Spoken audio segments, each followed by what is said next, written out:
Hey everybody, it's Jason with Parallel Reality coming back with you today with an article from Red State dated December 17th, and it is entitled Border Patrol Captures Suspected Terrorist in Brooklyn. I bet you didn't know that those last two words were showing up, because why are these people in Brooklyn? So it says, we're accustomed to seeing illegal immigration issues in the border states, but these days, after almost 4 years of the border not even registering on the Biden admin's give-a-hoot-o-meter, every state is a border state. New York is certainly not an exception. Case in point, a suspected terrorist, initially detained in Texas but then set free, has been caught in Brooklyn. But the question is, why was he released into the country in the first place? And that's a question that we are all asking, and this is the dude, and it says up here from Bill Malugan.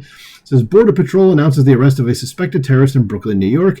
The South African national was initially detained and released in Texas, but was later deemed to be a positive match on the FBI terror watch list.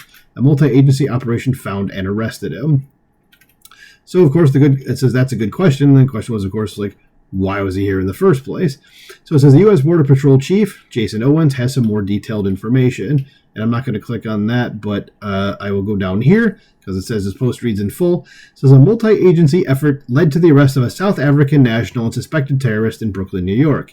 Initially detained in Texas for criminal trespassing, and based on information available at the time, the individual was released.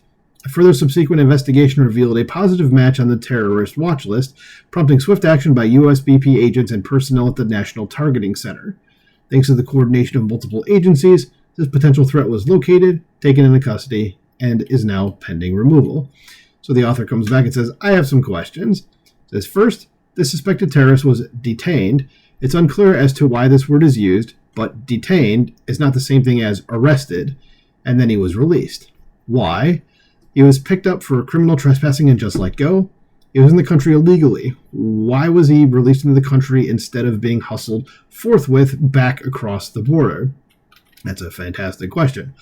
The second, how did he get to Brooklyn?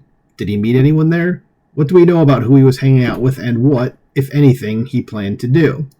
Third, the investigation revealed he was on a terrorist watch list. Well, that's good, and it's good that he was caught before he got up to something bad. But why release him if this investigation was still ongoing? He should have been detained until the investigation was complete, and then he should have been given a one-way ticket back to South Africa. Correct. Says fourth, and finally, how many more would-be terrorists just like this are out there that have not been caught? Where are they, and what are they doing right now? And that is the question. That is the $64,000 question, and I'm sure it's a lot. So, is that the last paragraph already? It already is, okay. It says at least he's now pending removal, by which we may infer awaiting deportation, preferably assisted on his way by a size 12 Border Patrol boot to the backside. But this is just another illustration of the Biden administration's disastrous open border policy. Who knows what this suspected terrorist may have gotten up to, and it is only luck and some persistence on the part of the Border Patrol that finally identified him, scooped him up, and dropped him into the crowbars. It says January 20th can't come soon enough, and that is correct. And it's just an ad for the website. But I just wanted to, again, bring this up because, I mean, were you expecting to see that a potential terrorist was all the way up north in Brooklyn? I go ahead and doubt you're going to think that. You'd think that they'd all be around like maybe Texas, California, Arizona, the border states, but it ain't happening. They're probably spread across the entire country. This isn't good.